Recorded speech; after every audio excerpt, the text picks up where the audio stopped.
নারায়ে রিসালাত স্লোগান দিলে মাহফিল বন্ধ করে দিবে। বেটা আব্বাস স্টেজে আছে, আয় মাহফিল বন্ধ কর। বেয়াদব কোথাকার। আমার একটা রূপ দেখছে, আরেকটা রূপ আছে, ওটা দেখে নেই তো। কত মাস্তান, কত ভণ্ড পিটায় জীবনে সিধা করছি আমি। ওগুলো কারা? ওই যে হইচই করতেছে, যারা হুমকি দিয়েছিল মাহফিল বন্ধ করে দিবে, এই নদীর আন্ডা বাচ্চাগুলোরে সরান, যাও স্বেচ্ছাসেবক ওখান থেকে, তারা ওদেরকে। নদী আমারে মাহফিল করতে দিত না, এখন নদীর আন্ডা বাচ্চাগুলো রয়ে গেছে। এগুলো বলছে নারায়ে রিসালাত স্লোগান দিলে মাহফিল বন্ধ করে দিবে। বেটা আব্বাস স্টেজে আছে, আয় মাহফিল বন্ধ কর। বেয়াদব কোথাকার।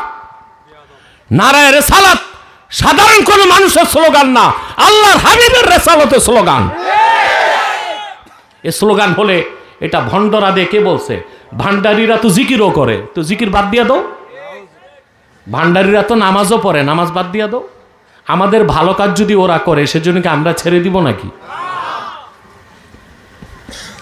সরান এগুলো রে, ওর দিক থেকে অনেক দূরে সরান। আমার একটা রূপ দেখছে, আরেকটা রূপ আছে, ওটা দেখে নেই তো। কত মাস্তান, কত ভণ্ড পিটায় জীবনে সিধা করছি আমি। আমি কি বাংলাদেশে কোথাও যেতে ভয় পাই নাকি?